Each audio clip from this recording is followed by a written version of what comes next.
Welcome, everyone, to the Be Well with Dr. Michelle Greenwell podcast. And today we begin a very special monthly series. This is with my dear friend and inspiring guest, Laurin Wittig.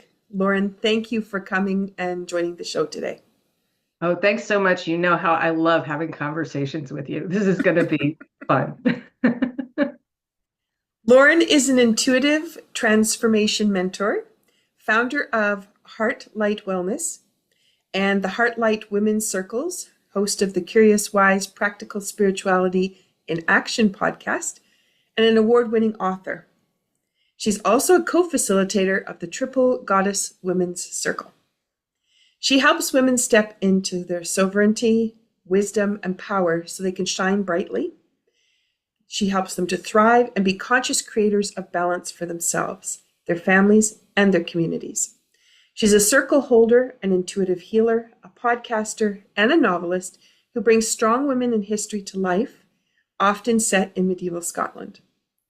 Laurin also has a degree in epistemology, and she brings that lens of curiosity and understanding to everything that she does. But today, this is where we're going to go. We're going to walk deeply into a personal journey with Laurin, and she is going to share more about how this degree has come around full circle, but also her diagnosis with precursors to dementia. And instead of shrinking back from the news, she's turned towards the energy medicine world, and she's seeking insights, tools, and empowerment, and she's inviting you along for this journey for your own self-discovery and awareness. So, deep conversation, but I love the lightness that you always bring to everything, but the insights into energy. This is going to be amazing. Thank you, Laurin.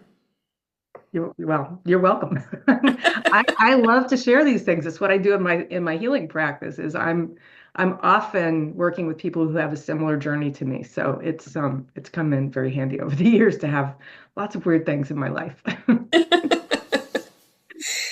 Now, when I went to get set up for this, I don't always pull cards, but Laurin, you love to pull cards. And my 3 decks were sitting on my desk. These are the ones that I've created. And they felt like they needed a voice today. So I'm going to bring them forward. So for those people listening, we're setting everything up. So as you listen, you have a healing session. The next part is you have education and insight. And when we get to the end, hopefully inspiration about things that you want to move forward with and continue to join along with us with Laurin's journey. So one of the card decks that I pulled was the Harmony Coasters. And this one is for unwinding trauma and building resiliency. And I wanted to know, where are we in your conversation? Because yes, you're kind of at the beginning of the journey, but not quite of the diagnosis part, because you've been living this for a while with family members that have also had dementia. And so the card that I ended up pulling is this beautiful little one. Ooh. And this one is, position yourself into the true power of being. Find your roots and let them expand beneath you. Feel the strength, nourishment, circulation, and empowerment of connection. So I thought that's kind of interesting. So it's not the beginning of the journey, it's a little bit further in. Oh, yeah. Yeah. Wow. That's amazing. The note amazing. for this one is C. So for those people who are tuning into music or they like to sing, this is a great note to be able to resonate around and to bring harmony to it. And ginger comes up for strength and power for change. And ginger's come up a lot in the last couple of episodes. And the thing about it is ginger allows you to let go so you can receive. And sometimes, particularly with diagnosis, we grip onto the diagnosis part. There's no room left for receiving. So this is a beautiful way to think about how ginger, just by thinking about it or bringing it into your day, putting it in your tea, how it can bring it around. So, and I think there is ginger in my tea today. So there's not in mine, but I have several different varieties of my favorite teas that all have ginger in them. It's like my favorite, especially in the wintertime. I really love ginger teas. So yeah, well. So they're coming to the table. Yeah. Okay. So then the other card is from the Affirmations for the Body and the Biofield. Now this one has 4 decks in it. And so I'm just going to show you the cover for it. This one, all of the artwork has been done by Tanya Levy, and I should mention that because she's so amazing. And this is very similar to the other one, but in different colors. Ooh. So this one comes from Meeting the Divine. Balance with this chakra transcends personal experience and expectation to assist all others. Compassion and action is necessary for personal growth.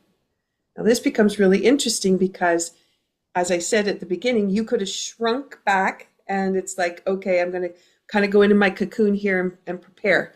But instead you went, I'm going to go dig as much information as I can possibly find in many different ways. And how is that going to help others? And that compassion and action piece. So this is the 9th chakra and it's the soul star. Ooh, okay. So to be in tune with that is amazing. So we're bringing that along for the ride. And then my last card comes from It's in the Cards deck. And this one, I always look for what's the action item that we can play with. And what came up was the snake. So in Tai Chi, when we do creep low like the snake, it's a transition period, shedding our skin and coming out new. Now, it could be the green snake, so going down into the leaves, finding the roots and coming up like the tree, or it could be down into the water and cleansing and washing and replenishing. In this case, it's part of the metal element. So for those people not familiar with traditional Chinese medicine and the 5-element theory, this is related to grief, guilt, and regret. And all of those emotions, I'm sure you've been through, Laurin, as you've been, finding your way of how am I going to navigate this and those coming forward. So creeping low like the snake, the sound is S. So being able to just do an S sound. So for those people listening, you might want to add that into some of the things you're doing today. And creeping low like a snake is you're going down on one leg and then you transfer over to the other. But I would invite people to whatever movement pattern kind of makes them feel like they're shifting and moving, go with it. And that would be fine too. So, yeah. All right. Cards are so awesome. All right, go ahead. No, it's great. It's lovely. I love pulling the harmony coasters and knowing where we are in the conversation because it kind of changes the way we talk about things or what I'm going to ask. So even though we've prepared, now there might be something different that comes forward because of the perspective we're sitting at. So, Okay, so with that in mind, now we need to bring in the herbs because the herbs want to lift us up. They want to really be a part of our conversations. What did you put in your mug today? I have Tulsi cinnamon rose. I needed a little spice today. I love rose because it's so soothing and it's calm to me. And so that's what I'm drinking. And I'm drinking it, I have to say, in this cup. A friend of mine gave this to me years ago. It says on it, I don't know if you can read it there, but it says, imagination creates beauty, builds dreams, and gives us hope. Wow. And so I think that's like a great thing to live by. And yeah, so that's what I'm doing right now, using my imagination, among other things. All right. So now for those people listening, if you're new to the podcast, when something comes up that you want to put into flow, that's when you want to sip on the tea. So as we're going through the conversation, and there's something that really appeals to you, have a sip. So let's sip now because we've brought a lot in and that mug just kind of solidifies everything. So cheers, Laurin. Cheers. All right. So I'm going to bring in Tea Lightful. And this is a blend of fireweed, dandelion petals, ginger, hibiscus, and vanilla. And the affirmation on it, I'm just going to pull the package up. This one is stop time with this ancient combination from the garden. Now you enjoy diving into history and bringing stories out. You also enjoy genealogy and finding out what's happened in the past for your family. But then we have this stop time piece, which is to be able to just sit in the present. And so as people are listening, I'm inviting you to think about where in your day can you just have time stop for you? And when you do, what do you notice around you and what might come forward? All right. And let's just go into a little bit about the fireweed, the dandelion, and of course, ginger. Ginger's going to have to come along. Ginger for the day. So this tea is an invitation to connect with ancient wisdom. And fireweed is one of the first plants that regrows after there's been a devastation. So it might be a forest fire, something's been cleared out. It teaches us about renewal and the possibility of thriving after a challenge. And if you haven't seen the fireweed plant, it's a very tall stalk. It has very thin leaves that come off on the side, usually in a pattern of 4. But the top part is this bright pink, beautiful flower. And right now the stalks of that are like well over a foot long, the ones around here. And so I've actually even been harvesting the petals and the fireweed leaf and putting them together. It's just such a beautiful plant. Mm-hmm. We're also going to bring along dandelion petals. And this is golden like the sun until you dry it. Then it turns into a fluffy thing and floats in the air while I'm mixing. And this one is about carrying vitality, clarity, and then the strength to stand tall, even in adversity. Now, we know that about the dandelion plant, and we know about the roots because that's where most people go, but most people don't think about the petals and the way the flower is structured, and it's got square petals, a rectangular shape. It does not have rounded edges, which is really interesting. Never thought about that. So ginger is the other piece, bringing warmth and courage to take the next step. Hibiscus is going to open our heart to beauty and emotional flow. And the vanilla is going to comfort, bring grounding, and a reminder that sweetness can be found even in the uncertain times.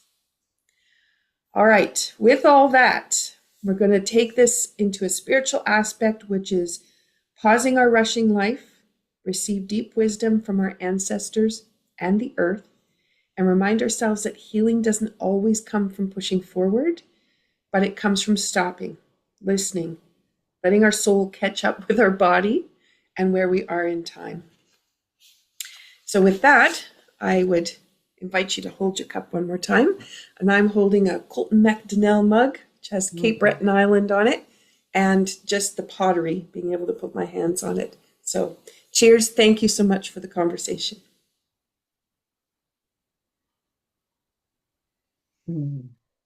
Okay.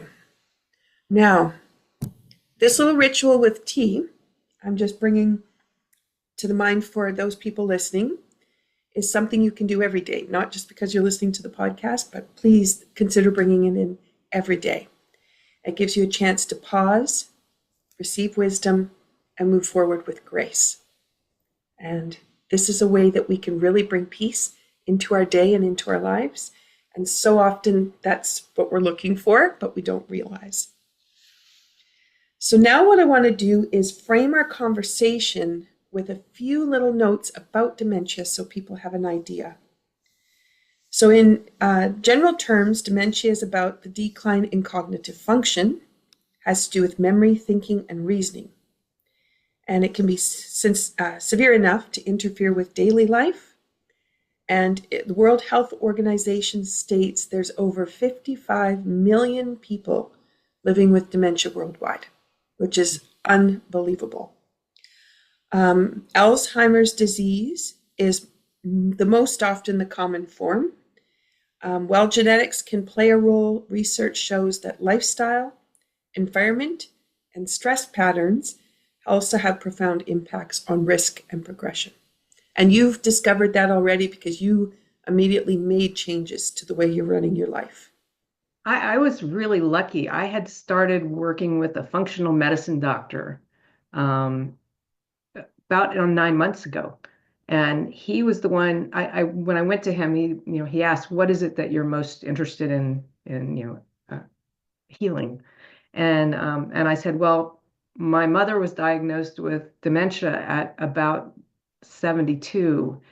And I know already that dementia can be starting 10 years or even decades before that. And so I want to find out if I'm at risk and also what I can do to ameliorate or to avoid that, as much as possible. So he did the genetic test for me, and I came back with a positive for Alzheimer's, the Alzheimer's gene. Um, and just a little bit of information about that, because I think it can scare people. A lot of people don't want to know, and that's fine. But I have, like, as you mentioned, I have a degree in epidemiology, as we call it here in the States. And and so I have always used that to delve into health issues. My son, as a little kid, was very sick, and I used those skills to figure out what I needed to do for him, what his best use was and stuff. And actually, that was our introductory to Chinese medicine, because I took him to an acupuncturist.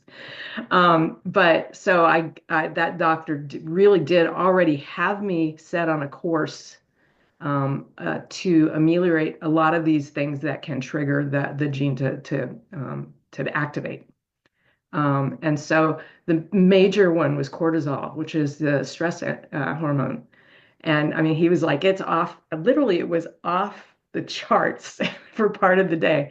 And so that he had already started me on that, started getting my gut in better health. And those are things that are just for overall health are really important. But for those of us who have that gene that could be turned on, that stress factor is huge. And our environment is very stressful. Whether you're talking personal or global, it's very stressful. And not just in a mental, emotional way. I was reading yesterday about how the hearing of autistic kids is often very, very sensitive, so it's hard for them. And that is partly because they're just exposed to so much noise, physical noise. It's that they're starting to posit that might be part of that evolution of autism. And I'm only just learning about that, so I can't go very deep into it. But so yeah, so I already had recruited help in the medical community, but they do just a ton of testing.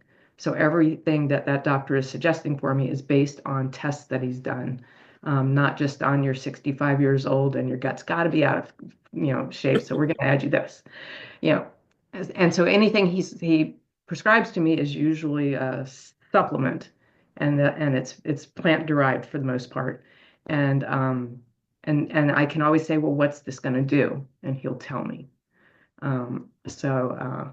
Yeah, so but the stress is the biggie. It's a really biggie. So I can't remember what your question was. I don't know if I went down a We rabbit didn't hole. get to one yet, so you're Okay, good. All right. Yeah. We're just doing the background. Interesting, I have a colleague that just spent the better part of a month in in beautiful paradise. So there was no electronics. Everything was, you walked barefoot everywhere you were going.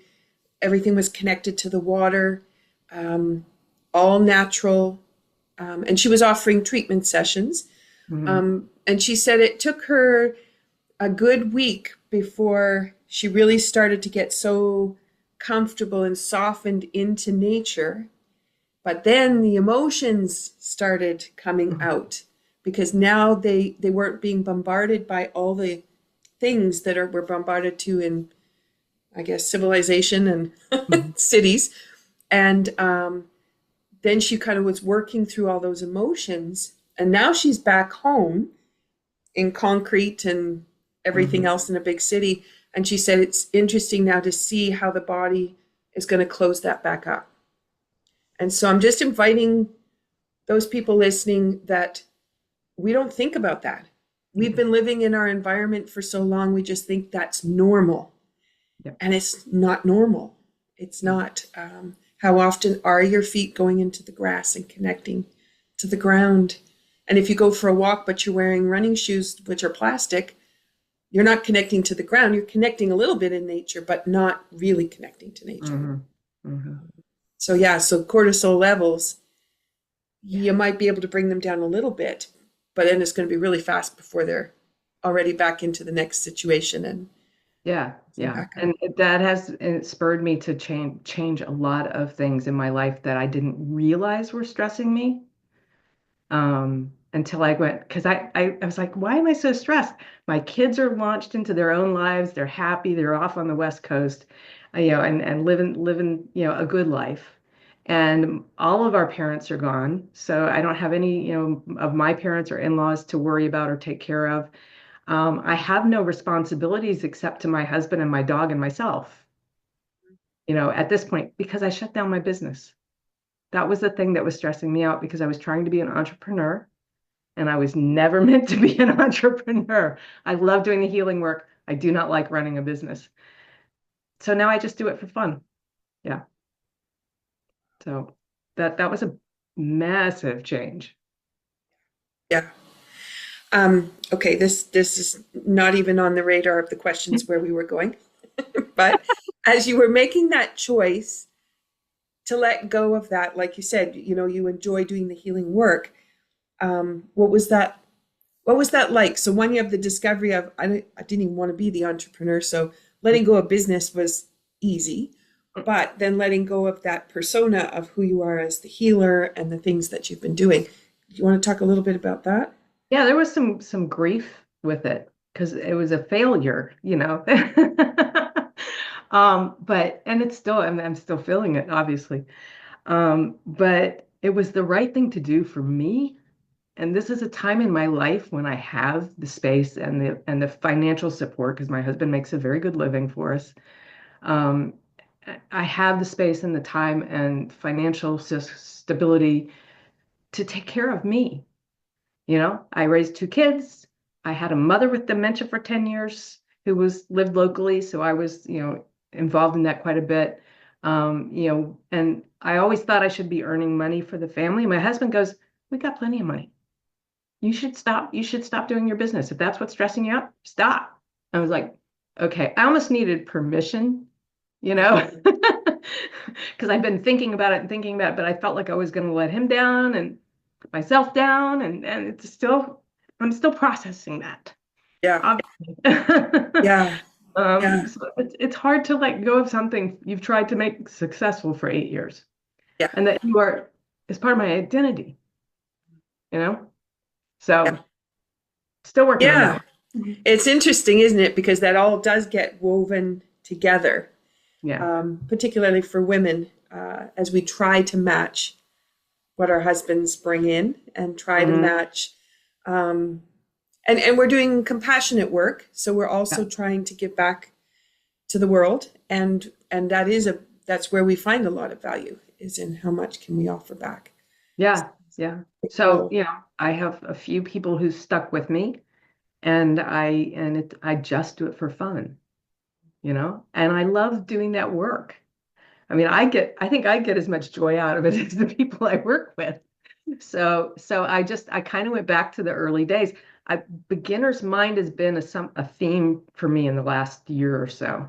And going back to beginner's mind with this talent I have, this gift that I have, is I just want to play with it. I want to see what I can do to help people. I want to listen to spirit. I want to because I don't know. You've never had a healing session with me, so you don't know. I pull from all kinds of different places. I channel people's guides. I channel my own guides. It's just I feel so good when I do that work. I feel like I'm doing good, but I also know that it's just as much for me. And so I do that part. I do the joyful part. I let Mhm. go of the part that stressed me out. You know? Yeah, and it has been an identity shift for me. I'm not looking to be a guest on podcasts now because what do I have to say? It's like I can say all the same stuff, but I don't have that sort of legitimacy of being a valid guest if I'm not running a business or, it's like so. But you were very kind and invited me to come be on your show. Because you do have a lot to say and you do have a lot of wisdom, and your approach is completely different than how people will approach getting a diagnosis and then either being unempowered Mhm. or choose to not be empowered. And sometimes that's just the protective piece and that's all they know. But we really want to shine a light on the fact that there is so much possible and we don't know then. We don't know where that's going to take us. So that's the journey we'd like everybody to be a part of. So, Yes. Yeah. Yeah. okay, so now I'm going to turn to the questions that we thought we would be asking today. I just love the universe. Mhm. So you did explain a little bit about how you had already, as a precursor, found someone who could check those markers for you.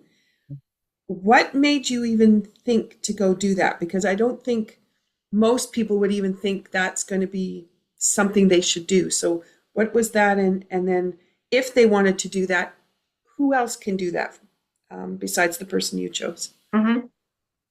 So this is where my epidemiology background comes in. I have a master's of public health, and I never actually went into the field, but I have used this knowledge of how to trace. Epidemiology is all about the study of things like COVID, the study of epidemics and how diseases are traveling. A lot of it is environmental stuff. So we were taught to, look for things that are waterborne and then how do you fix that?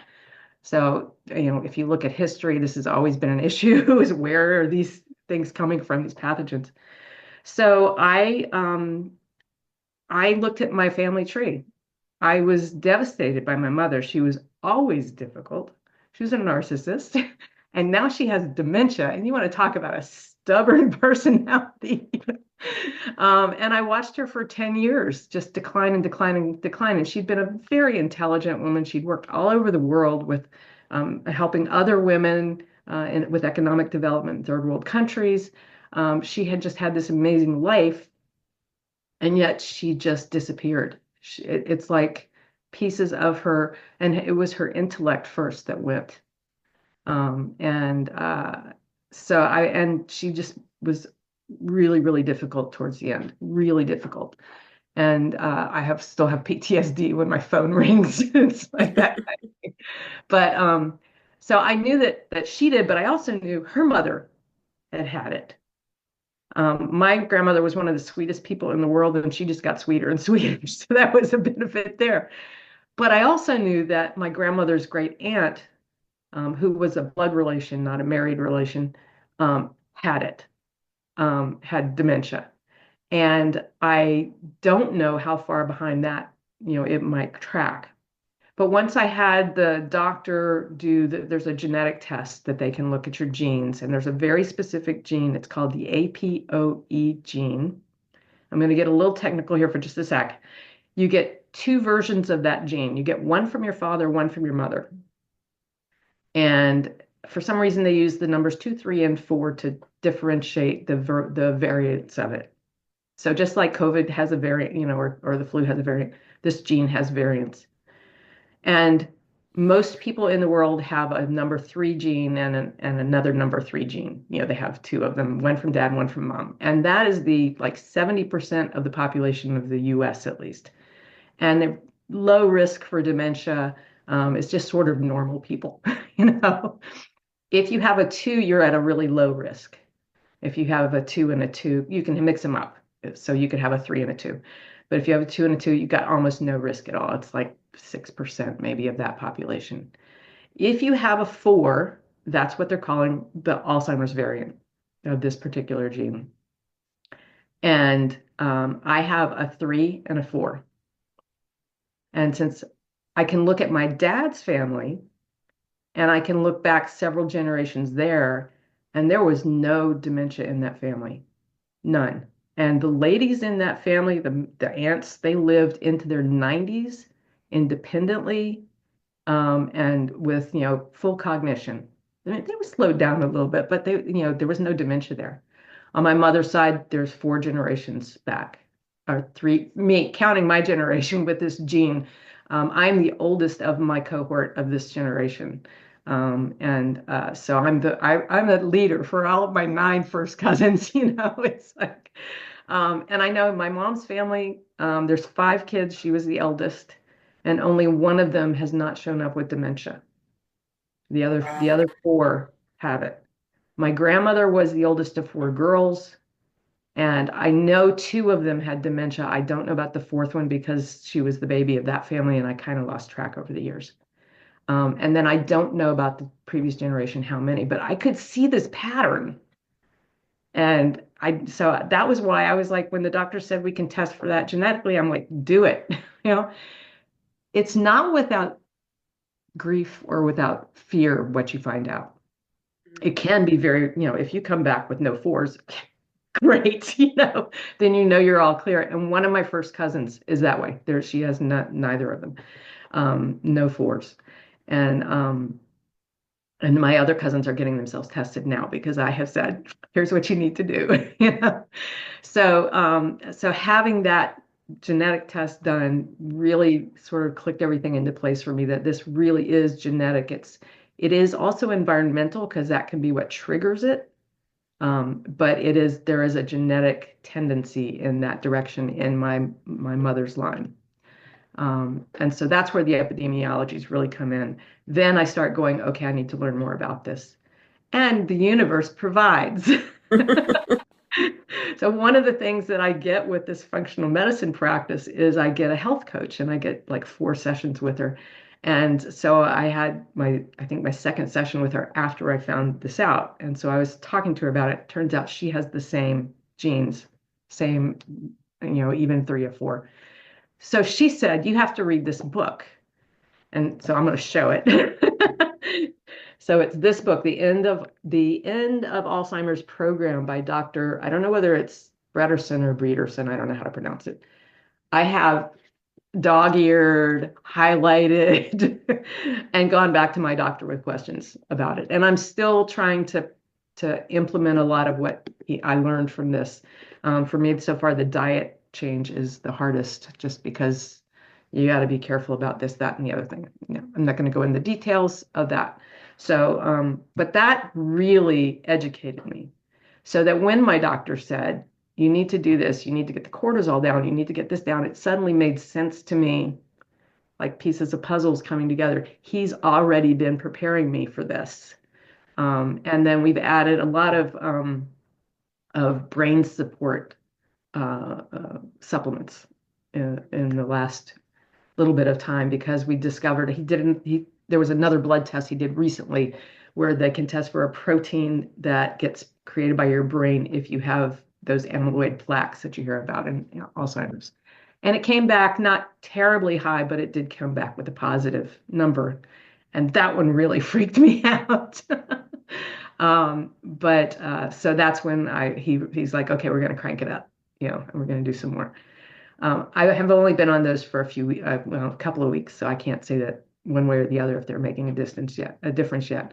I love, though, that one of the first things he added was lion's mane, which is a fungus, a mushroom that is well known, especially in the Asian kind of medical cultures, for being very good for your brain. So I was really happy to see that would be one of them. Most of them are oils.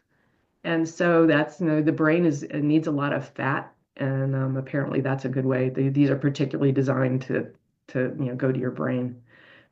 So yeah, so it's been the epidemiology degree that taught me how to look for patterns. And okay, I've said this a couple times. I have this amazing ability to see patterns where other people don't. I have my whole life. And I've described it to you, Michelle, before, that I know I am here to be a pattern breaker. I helped my dad break the pattern of alcoholism in his family. And nobody who's come after him is an alcoholic. And he had 4 siblings behind him. Actually, I think one of them might be, but one of his sisters. But the next generation is good. So we've done that. I helped friends with parents who had alcoholism back in those days. I was 21 when I did this, so that idea of taking what I'm learning and sharing it with others who can benefit from it is a pattern for me. So the epidemiology pattern, looking for patterns is very intuitive for me. And it really did help me kind of put things into place, and still is, because I'm still learning. And I'm going to be learning for a long time about this. So, It's really interesting, because people just, we have the blanket piece, right? Get plenty of rest, eat mhm. well, Exercise. exercise, and it's like in our minds, because we don't know anything else, the patterns we have, we think we're doing a good job. Mhm.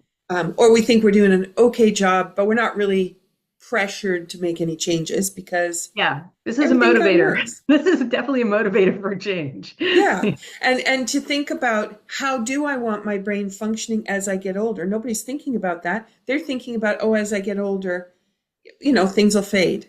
But do Hmm. they? Do Yeah. they only fade because you didn't pay attention?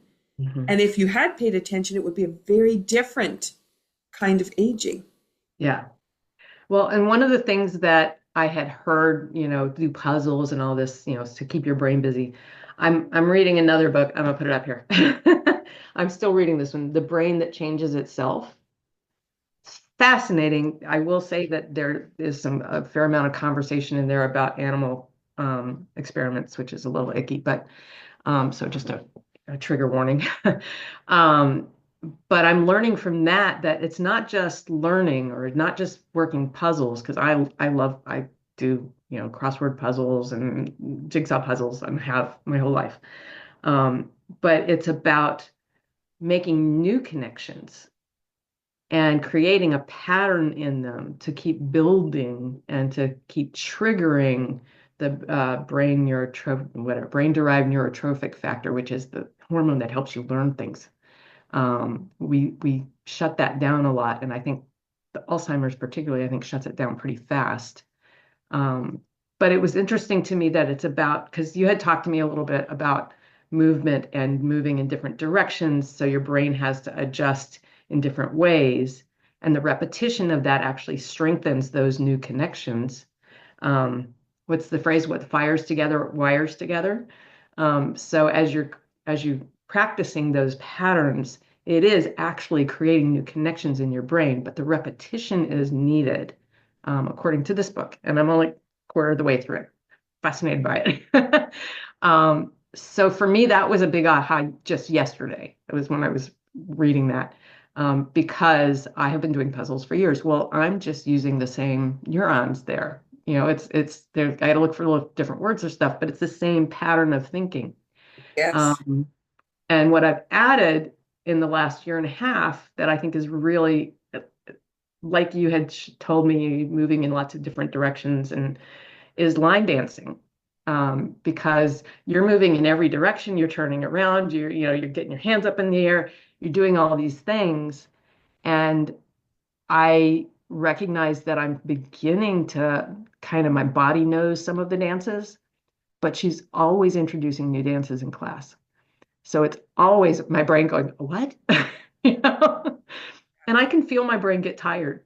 I do. I feel my brain get tired. My feet are not talking to my brain quite as effectively at the end of the 2 hours. But that's good. That means I've been working, right? I've been making my brain work in ways it's not in that rut with. So that's a piece that I didn't really understand until literally yesterday. Um, so I just want to put that out there too. Yeah, and that's the thing with Tai Chi is, you're right. The intricacy of how we can move in Tai Chi. We have Mhm. a structural way, which is how most people do Tai Chi, and that's that I'm going to learn the 108 moving meditation. And as long as I know that pattern, that's fine. But there's a deeper piece going on, and that deeper piece is multidimensionally working if you're present to it. Mhm. Because it would be very easy to just move. I want to say like line dancing, because line dancing is multidimensional in all the way it's Yeah. going. But if you're moving, so you just structurally put everything in place, but you're not really challenging anything, or you're not being more aware, going deeper into what is the experience of the movement. It's when you get into that juicy piece, Mhm. that's when that wiring becomes so interesting, because you never, well, for me, I never moved the same way twice Mhm. in a pattern. And it looks the same to the observer, but inside there's so much going on, and every day is different. And emotionally, we're different every day. And so the way that we feel it and sense it. So there's just so much to movement, and people are so frozen now in their car driving. Mhm. Oh my gosh, how much time they spend scrolling on their phones, watching the tablets, sitting at the computer. There's just so much sedentary living. Mhm. And I think what you're discovering then is the truth for our way of living, is that we're not helping our brains. We are No. really leading them down the road, especially if you're looking at 55 million people. That's a lot of people. Yeah. And is it necessary? Is it just because we got into those patterns and we just never got back out of them? Yeah, Yeah. And that's actually been one of the blessings of giving up my business. I'm very seldom behind the computer anymore. I'm And very jealous. I'll get people who say, I emailed you like 3 days ago. Did you get it? It's like, oh yeah, I did see that, but I just haven't responded to it yet. It's like I will check my email pretty much once a day. And if it's not urgent, you may not get a reply from me for a while. You know, but that's so the other thing that has done is it's freed me up. I mean, I'm cleaning my house more, which is it needed, but that gets me moving in different ways. And I'm taking the dog out for more walks, so that gets me outside more. I'm meeting up with more friends for like coffee or lunch or whatever. So I'm bringing in the social aspect, and these are friends that I have deep conversations with, um, so it has really to let go of that stressor and then be able to add in all of these other things that I was saying someday I'll do that. Well, I'm 65 years old, it's like, Today's I do it, you someday. better do it now. Which I kind of learned with the pandemic too. It's like if you want to do something, do it now because you don't know what's going to happen. Right. Um, and more and more in that kind of world here. So yeah, I just wanted to bring that forth too, that there is this different kind of um, pattern making that we can do. And there's lots of different ways to do it, but I like having broken the pattern of sitting in front of my computer most of the day. Um, and now I'm even doing things like I'm finding different places in the house to sit and read, just a little different environment each time. you know? Yep. And so the table's in a different place for my cup of tea every time too. So I'm just trying to mix it up more, and it's been I feel much healthier. And it's only been really, I mean, I shut the business down at the end of December, but it's only really been in the last couple of months that I've really brought a lot of this stuff in, and I'm still learning, and the more I learn, the better, because then I can be an advocate for myself. And my mom was put on so many medications that now they're showing increases your chance of dementia. It's like, um, They're not measuring that, and we're not thinking about it. And it's to solve the problem right now. yeah, yeah, And we're not thinking the long term. What is that going to mean down the road? right. Yeah. And And that's where the functional medicine paradigm really is about how do we maintain health as we age? How do we improve health? How do we make your life better rather than declining into this, myriad of pharmaceuticals and, I don't know any older people that haven't had at least one joint replaced. I want to grow old like my great aunts did, the ones that didn't have dementia. And they had a good life, right? And well into their 90s. And that's what yeah. I want to do. So, And I was mentioning to a colleague today, my parents are 84, mhm, and they teach 5 Tai Chi classes a week, each of them. And, they're like, they run circles around me. And mhm. it's really amazing to see the power of that regular practice that they have. And they're very diligent about where they put their Tai Chi in for their own personal, plus what they teach. Hmm. My dad does not start his day until he's done all of the warm ups that he has set out. And it works. Yeah. It works. It's Yeah. amazing. So, okay. So let's move from question one down to the next one. Um, now, you did talk a little bit about this, but let's pull into this in a slightly different way. So you got the results, you've got the 3 and the 4, Hmm. you have the emotional, oh my goodness, now what am I going to do with that information? Do you want to share with people what your approach was? Because you went active, you didn't sit back, but I know you had the emotions too. Yeah, and I mean, I always go active. I learned to do that with my son because from the time he was born, he was sickly, and I had to be his advocate, and I had to know what was going on. But so I always go active, but I gave myself some time to be sad, to grieve, and that's still coming up. Yeah, Because I have learned, I mean, losing your parents and your beloved in-laws, and you learn that grief is not a one and done. Grief is a journey. And I still grieve that my dad's not with me and he died in 2001. So it's not as hard anymore, but so I let myself grieve. I let myself cry. I often will let myself do that, but then I sit down and meditate and bring myself back into my body because it's like fear, energetically, I'm just not there.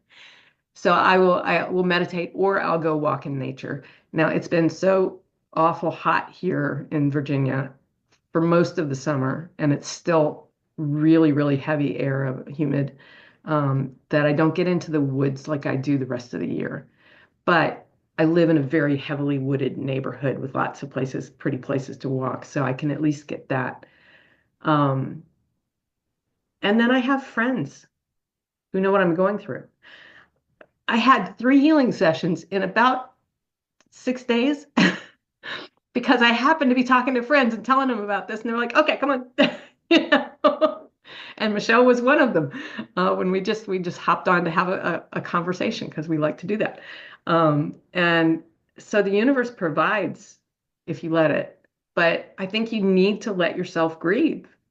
It is sad. It is hard. It's scary, especially if you have already experienced, somebody who's had it, you know how bad it can be, and not really just for the person, but for the family. I don't want to do that to my family, you know? um, so, so I think it's important that you allow yourself to grieve. It's okay to be scared. It's okay to be fearful.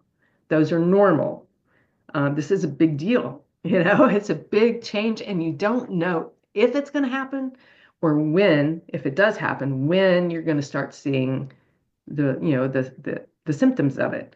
And I'm yeah, 65, so I'm looking probably if I were to follow my mother's footsteps, I'd probably already be showing some mild cognitive decline. We just didn't really know how to name it back then. Back then, it wasn't that long ago. She died in 2019. So, but give yourself some grace. You're human. You're going to have emotions. This is not easy. It's not fun. It's scary to everybody around you too. And then call in your community. If you don't have a community, connect with one. I have not done this yet, but I do know that with my mom, I learned about a local Alzheimer's support group for family and the patients. mm, Um, And so that's on my list of things to look into, but I haven't.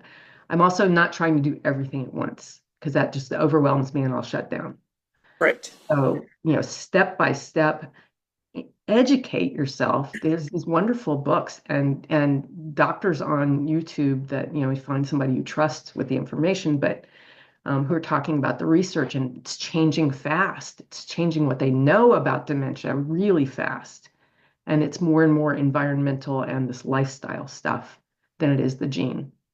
Um, so we can be empowered to take it into our own hands. Can't guarantee that I'm not going to end up having dementia somewhere down the line, but I'm going to, I have hope. Hope is important. And I'm starting earlier than my mom did in terms of taking care of myself. She never really took care of her body. Um, and I have, I've got the proper medical system behind me, and I've got friends in the energetic field who are really, I think, the most important. Because I know as a healer, it's our energy that causes problems in the body. If we've got blockages, we're holding on to old things. And so for me, that's going to be a big factor that the mainstream, even the functional medicine doctors don't really talk about. Even something as simple as Reiki. Tai Chi is, I mean, I have looked up at my local rec center. They have a new class starting in the fall. I will be there in Perfect. Tai Chi. Perfect.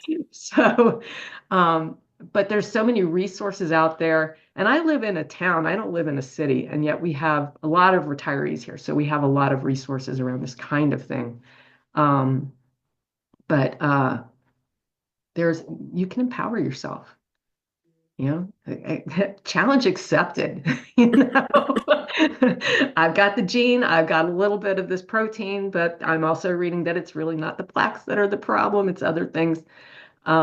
And that was actually, the universe brought that other book to me, the one about the brain that changes itself. And I read just the first part of it, and that information came forth, and I thought, so just because that protein is in my blood does not mean I have Alzheimer's already starting. And just that piece of information really helped me to sit back and go, okay, I'm not going to let myself go down into depression. I'm not going to fall into that trap. I have all of these resources, and all these different kinds of folks who can help me, and I'm going to take advantage of all of it. you know. But I'm going to do it from a place of an educated mind, of at least continuing to educate myself about what we can do to take control of our own future. So, And I think a piece that um, you talked about, but not in this way, not the way I'm going to bring it up, is the approach that you take. So when you're finding joy and when you're bringing everything into balance and the body is feeling good, you mhm, aren't going to be the irritable, grouchy person as you were describing your different family members and what mhm, happened for them. So if you're stuck and you haven't done releasing emotions and patterns and pieces, you could be really a tyrant when it comes to navigating that disease. But yeah, then you have the choice to change that. And so the difference for family members, because like you said, your aunt or your grandmother, grandmother was, she was joyful. yeah, And that's a very different if you go in and you see that, she's feeling okay where she's at, and mhm, you can have some kind of conversation, but you're not getting barked at, or yeah, the yeah. anger's coming out, right? Which was my mother. My mother was anger, come get me out of here. I mean, she said some terrible things to me towards the end, and it's just like, okay, gotta Yeah. let that roll. You know? Yeah. So, So yeah. that opportunity. So I'm just bringing that forward because as people are listening, we have a choice on how much time we spend on ourselves and Mhm. releasing things and bringing things into balance and flow. And like you're doing all those different additions that are now going to be lifting everything up. That's a very different experience of whether it's mental clarity at the end or mental decline, if that's the case. Yeah. Yeah, and I think you need to know yourself. You need to know what it is that brings you joy. I started line dancing long before. I mean, I've been doing it for a year and a half. I only found out all this in the last 6 or 8 months. Um, I just have so much fun doing line dancing that I want to go. I was never one to exercise. I hated exercise. I'll walk in the woods, but I don't want to exercise. No, I 2 hours. It's a lot of exercise. I'm always a sweaty mess at the end of it. But I really enjoy it, and I'm starting to make friends there, and go out and do social things with some of the people, and that's important too, because it brings me joy. That social connection is joyful to me, and the moving the body in a way that's fun is important to me. I know I should be doing, weight bearing exercises, but going to the gym is just like, so I do my squats in the kitchen. It's like, but so if you know what is going to motivate you, and for me, it has to be fun. If it's not fun, it's not worth doing. you know? So I know that I have to look for those things exercise wise. I'm bringing my French back up to speed from high school and college. But I have a friend who we meet now once a month to speak French with each other for an hour because it's fun, and we go to a nice coffee shop. So I know for me, it's got to either intrigue me or be really fun. Otherwise, I'm probably not going to keep it up. Mhm. And so Yeah. that helps me to discern how do I bring this aspect of what's good for me into my life in a way that I'm going to enjoy. And I'm not going to do it if it makes me mad or, just feeling belligerent because I gotta go to the gym. Yeah, exactly. Um, so for me, yeah, it's a lot of it. And that's spiritually, I know that one of my purposes here is to bring the light. And I know that if you go out into the world feeling good, people around you start to kind of catch that. Um, and so if I'm feeling bad about this possibility for my future, and I'm dragging that around with me all the time, that's going to rub off on other people, and I don't want to spread that. So I'd rather be the light. I'd rather do things that I enjoy so I can be that more uplifted energy. And that to me is really critical. I feel very strongly that that's something I need to make sure that I'm not dragging anybody else down. And I don't want to drag myself down. And that's so for me, that's spiritually, that's a really important sort of marching order that I got from spirit a long time ago. But hey, it makes me happy to do that. So those are, I think it's really, really important to look inside and see how can I, if you feel like you're in this position where you need to do something or you get the diagnosis, the gene thing, it's important to go, okay, what is going to make me happy? How can I bring joy to this process? Not that there's not going to be moments of fear, not that there's not going to be moments of grief. Fine, it's life. Life is not a single note. It's a symphony, and we have to roll with that. And I will feel grief in a few moments, but then I can feel joy a few minutes later, or maybe I have to meditate to get myself back to a place of quiet, and where I can then choose a little bit easier how I want to feel. So I think that's a really important lesson that I've learned. I've known it about myself for a long time, but it's really been brought home with this diagnosis because I know I want to do these things, but I got to make it fun, you know? So it's a choice. Yeah. Yeah, beautiful. All right. So you answered my third question, which is Okay. perfect.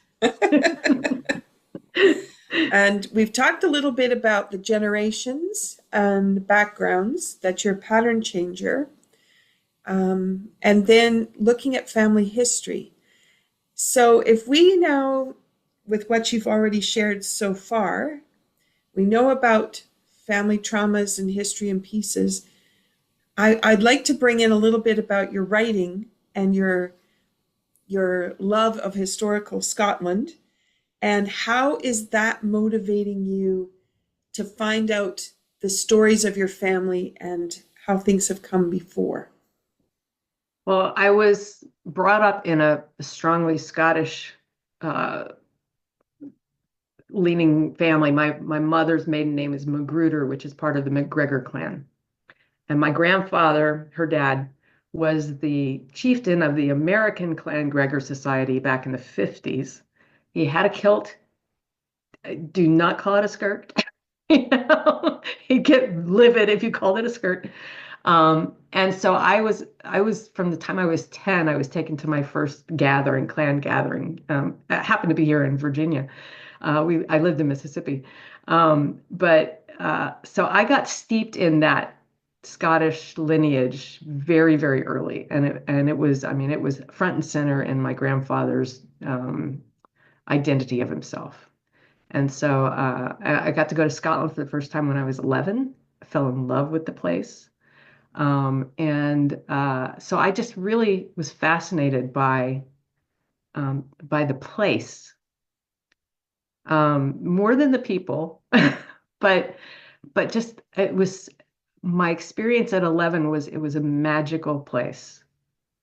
And I know now I was feeling the energy of it because it's I've been back as an adult, not in a long time, but it is truly a magical land, especially the Highlands, which is where, the clans were from. Um, and so I think the Braveheart movie came out with Mel Gibson, and I was really fascinated with that era, that medieval era around 1300.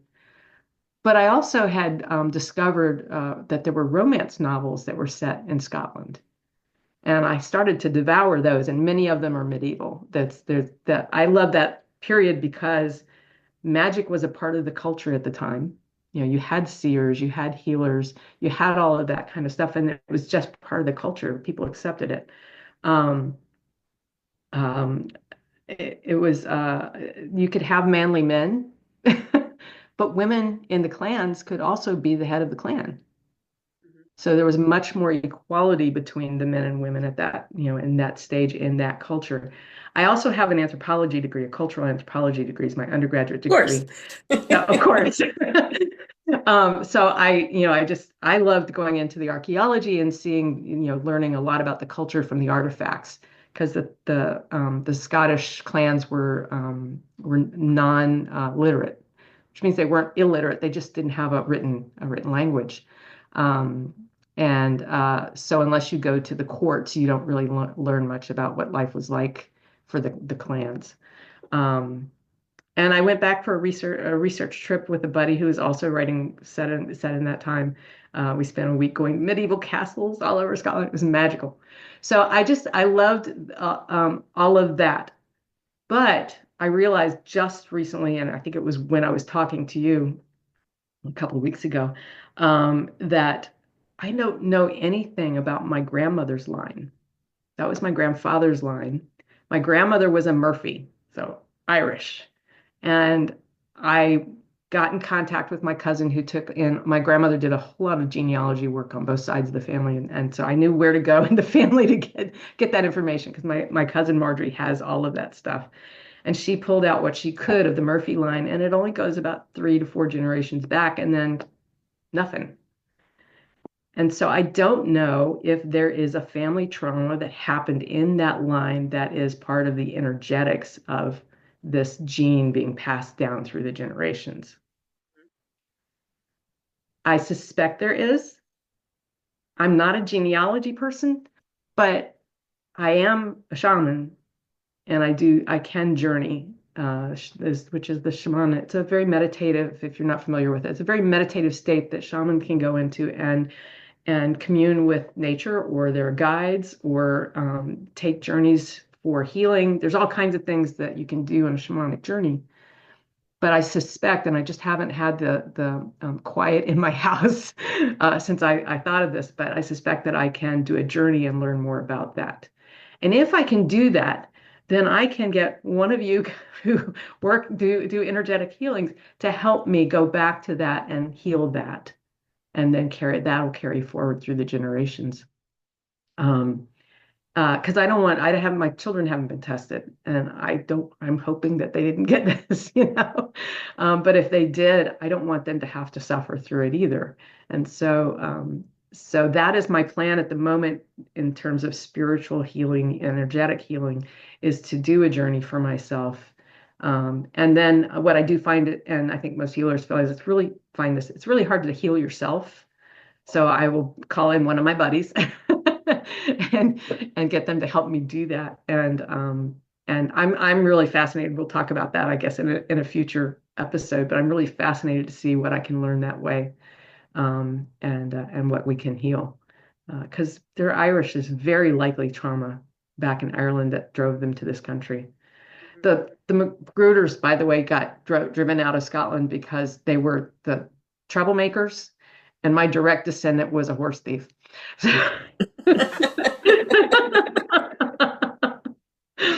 So, We don't know yeah, where that's going to go in our conversations in the coming months. right. So there's a lot of history that I don't know about Ireland. I never was pointed at Ireland before, but now I really am.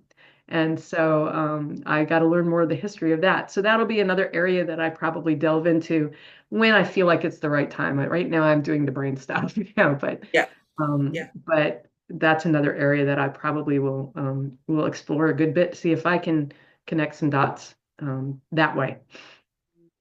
So yeah, it's some. Yeah. So for people listening, so we have the opportunity then to look at some of the energy aspects of healing that can happen, and then your background in shamanic healing, Mhm. and you've said meditation several times, so that opportunity to bring some of those ideas in for Yeah. people who've never done that. This will be all new, but an opportunity to experience what it means and why you would even consider it. Mhm. And then that opportunity of, sometimes, yes, we do know our history, but we don't give it much value aside from the story. Right.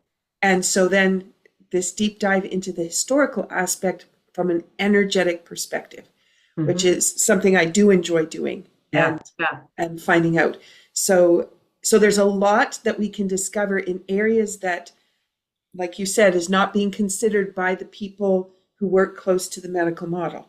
And they're Mhm. looking at structure, they're looking at chemical reaction, they're Mhm. not necessarily looking at quantum physics Right. and and folklore and mythology and those things that do have a basis in, like you said, that was the culture of the time, and then the culture changed. Yep. So we have a chance to dive deep into that. I Good. did want to bring forward Dr. Charles Krebs, because Mm. his work with the brain has also been incredible. And it comes through from the energy kinesiology side. I'm going to say it that way. In Canada, we don't say it that way. It would be bioenergetic wellness. But Mhm. his book is energy kinesiology, but he also has a book about the brain. And so that could be very valuable for people looking for a resource. And I've studied with him and I've done lots of work with him. So that can be valuable. All right. All So right. we have done a deep dive. What we wanted to do for the listeners was bring a couple of tools forward that could be helpful in balancing the emotions, and also to be able to just bring balance and flow. And these Mhm. are very simple tools. And I'm just going to invite people to sit back, relax, and enjoy and participate with us. But then if you find that you really like what we've done, then to be able to kind of put that in your toolbox for wellness. Okay, so you ready to dive into this? Absolutely. Okay, so the first one I'm going to share comes from Dr. Sheldon Deal, and he's a naturopath and a chiropractor and a applied kinesiologist. And with this one, it's known as injury response technique. And I had to do some studying for a long time with him because he only gave little snippets. However, I've seen incredible change to the body physically and how the body can open up and let go. And so as Mm. we were talking about how ginger can invite people to let go to be able to receive, the body in its tightness is not going to be able to open to anything if it's going to hold and clench. So we do need to let that go. And this is an emotional release without talking about emotions, which Mm. is great. Good. So you might want to just kind of check in to see where you might be stiff or tight, and more time maybe with it if you want to play with it later. It could be turning the head to notice what it feels like. I haven't done that for a little while. It's tight. Mhm. Could be shoulders. Could be reaching down towards your toes and noticing what the back of the leg feels like. And then what we're going to do is take the fingers and make a cone. And you're just going to put it by your jaw. And we're just going to nod the head 3 times. And what we're doing is, our intention here is to just let emotion release so that the body can calm. Just nice, simple intention, not too in depth. That's going back into the base of the skull, and it's going right into the amygdala, all the survival emotions, and it's just giving this new radiance about it. Okay, then we're going to take our fingertip and put it at the back on an anterior fontanelle, posterior fontanelle. You're going to just nod your head 3 more times. Now, when we're stressed, all the bones in the skull will tighten and they'll lock. And that can give a lot of stress into how the brain functions. So this is a way to release that. And the last is, if you notice some spot that was tight, then you could put your hand on that spot or think about it, depending what you want to do, and then nod your head 3 more times.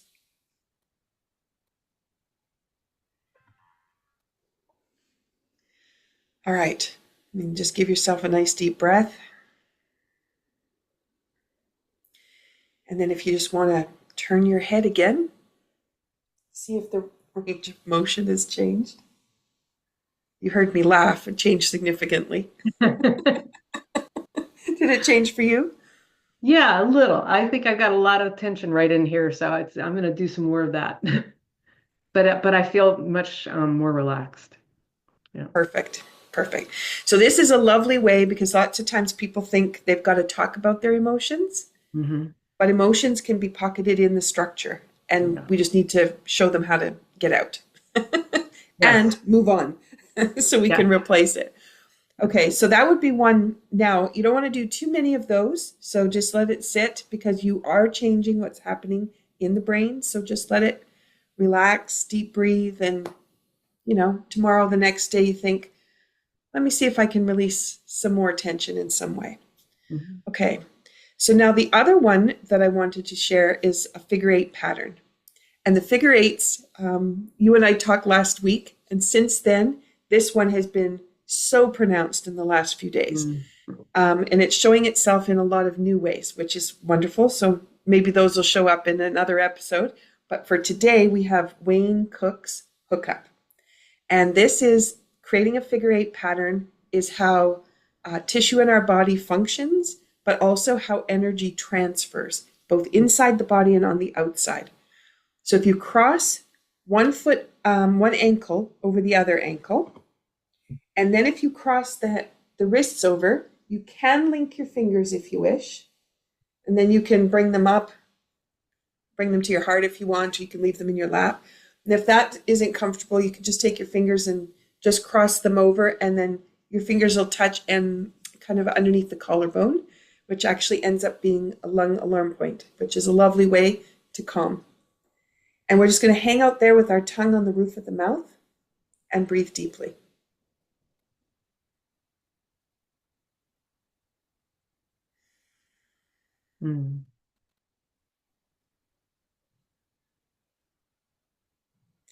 This one is great lying in bed.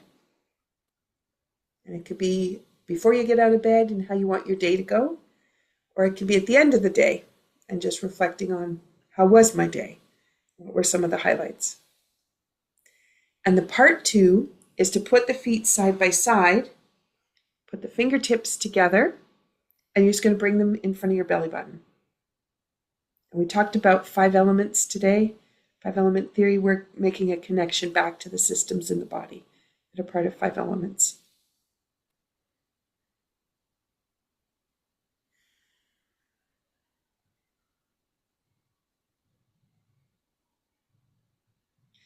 And there's one other tool, which we won't share on the podcast, but if people are interested, they can always reach out, and that's the assemblage point reset.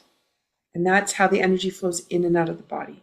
But for today, I think to release the emotion off the back of the skull, and then to bring those figure 8 patterns back into flow can be really helpful. Yeah, it feels a little bit calmer. No, a lot calmer. And it just like a flush of beautiful energy kind of filled me up, which is nice. I didn't know I was lacking that. So yeah, it's interesting, isn't it? And that's the other piece. We think we're doing okay until we do a change like this. And then you realize, oh, I wasn't doing as well as I thought. Right. Yeah. Yeah. So thank you. That was Yeah, awesome. you're welcome. You're welcome. All right. Laurin, thank you for your openness, your courage, your willingness to share your journey with us. And I'm looking forward to our monthly conversations. And, you're doing your deep dive. I'll be doing things that are going to come my way because we've opened the conversation. And I look forward to seeing what that means for us. But it's wonderful to be able to offer to our listeners some practical tools.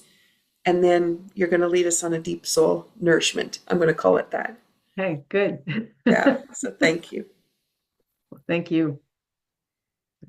As you've joined us today, I want you to think about some of the things that we've talked about. If you want to jot down some notes, some things that you resonated with, the tools that we've offered, the ideas we've brought forth, and then take a moment to pause, sip on your tea, and just bring in that nourishment and to remember you are more powerful than you've imagined. And we're here to show you that and shed a light on it and to remove the fear and the anxiety that can be around a subject like dementia, but also for the opportunity for us to age gracefully and age with joy. So, cheers, Laurin.